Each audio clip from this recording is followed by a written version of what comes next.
Cap, naisipan mo na bang lumipat sa ibang game?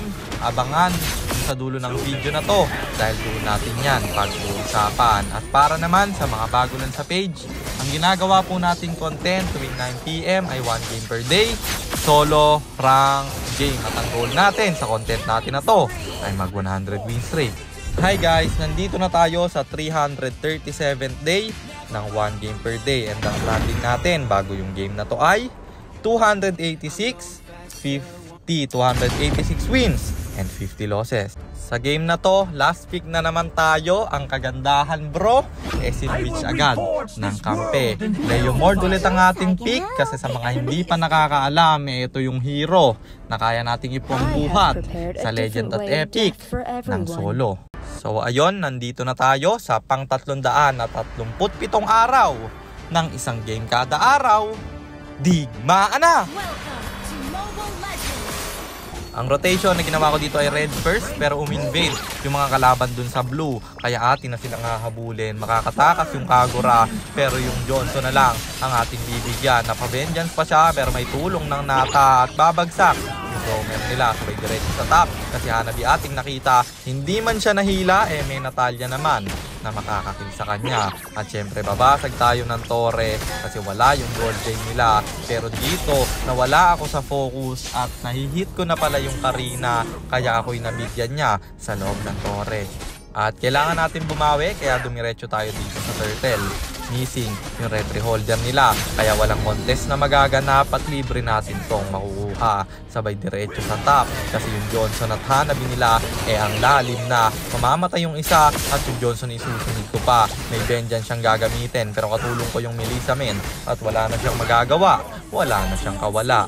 Siyempre wala yung nakalink dito kaya babasagin natin yung Torre nila. Sabay diretso dito sa Turtle pero yung Zilong low HP at siya ang ating bibigyan. Arena dito legendary na pero tayo'y makikipagpalagan. Tamang immune lang siya pero yung first kill ko sinasalon niya. Nahila pa ng Argus at masya-shutdown yung Arena at doon nagsimula ang ating paglamang. Sabay diretso dito sa Turtle na aking binurse na. Gasagasaan pa sana ng Johnson pero akin siyang naiwasan kaya yung Turtle ay nakuha ko naman.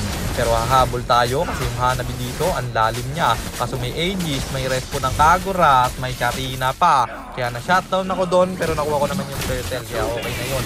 At Johnson dito bumangga. Nagkamali yata. Bagsak yung dalawa. Yung Kagura isusunod ko pa at wala na siyang kawala. Apat yung namatay sa kanila. Kaya dumiretso tayo dito sa gitna para basagin yung Torre nila. Karina dito dedepensa pero mahuhuli siya ng Aurora. May kasama pang Natalia kaya mabibigyan siya. Basag na yung Torre. May bonus skill pa. At yung third turtle dito ay up na. Pero sa puntong to contest yung Karina. Ang problema may Aurora. Patay na naman siya. Yung turtle dito ko pang nakuha. Hahabol tayo dito kasi ang lalim ng Kagura. Mamamatay siya at yung Johnson ay susunod ko. Wala ka ng kawala bro. Vengeance ba naman yung spell mo? Tutulungan ng Aurora at mamamatay pa rin siya kasi nga wala na siyang panakas. At dito naman sa baba, Karina na naman ang ating nakita ni Retry at ulti ko na mag-ultimate din siya. Pero hindi na, makakatakas pa. Mega kill na tayo dito. Up yung Lord bro at Johnson ang ating bibigyan. 5 seconds yung ultimate ko, wala pa yung retry holder nila. Kaya yung Lord na to, binurse ko na. Hindi na nakakontest yung kalaban pa at yung Lord ay libre namin nakuha.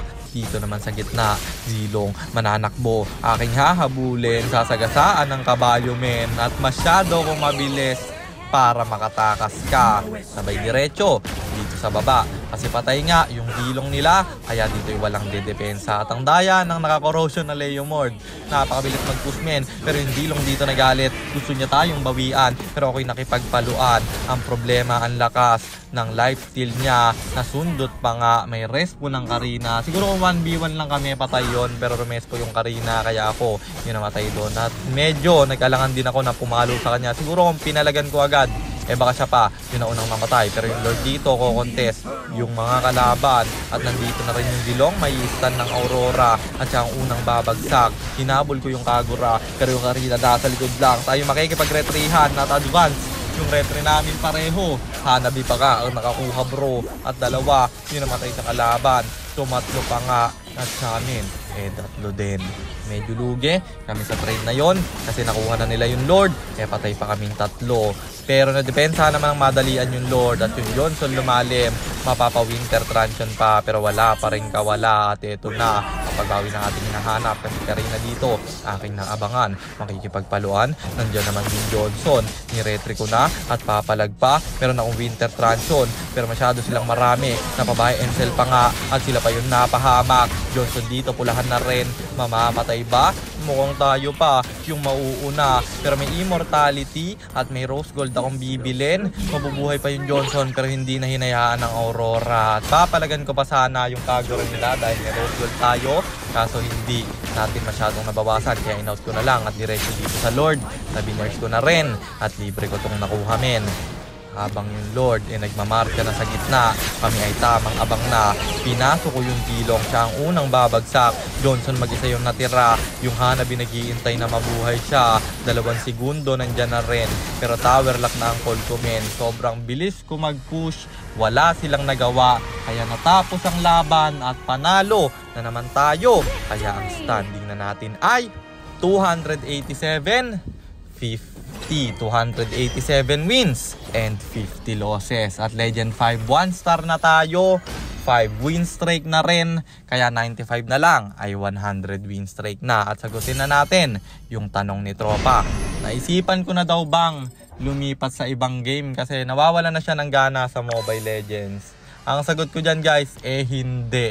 Mag-i-stay ako sa ML pero magta-try ako ng ibang laro guys. Kunyari, umay na ako sa ML, maglalaro ako ng ibang laro. Naglalaro naman ako guys ng iba.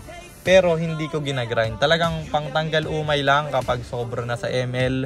At ngayon hindi na rin siguro ako masyadong magta-try ng laro. Kasi wala na rin akong time guys. Nag-aaral nga ako. Nagko-content. At nagpa-pilot pa. Kaya wala nang oras para mag-try pa ng iba. At yun lang, sana nasagot ko yung tanong mo idol at sana rin meron kayong natutunan sa content natin na to. At kung meron man, pakishare lang. Then after nyo i-share, mag-comment na rin kayo ng pa-shoutout para ma-shoutout ko kayo sa mga next nating content. At i-comment nyo na rin ang inyong mga katanungan kasi baka malay mo sa next nating content, comment mo naman ang mapili ko. Kung nagustuhan mo naman yung item at emblem ko sa game na yon, eto yon: Tough Boots, Thunder Belt, War Axe, Sea Halberd, Corrosion Sight, Winter Crown or Immortality, and then Rose Gold Meteor, pang buy and sell. Emblem natin Assassin, talent natin is Inspire, Seasoned Hunter plus Quantum Charge. At syempre Retribution, kasi jungle tayo doon. Teka, baka kilala mo lang ako at tagi kang nanonood pero hindi ka pala nakafollow sa page. I-follow mo na yan. Isa lang At kung gusto mo namang magpa-pilot ng ML account, mag-PM ka lang, nagre-reply ako. At syempre, may bayad yon kahit hanggang anong rank, pwede mong ipapilot.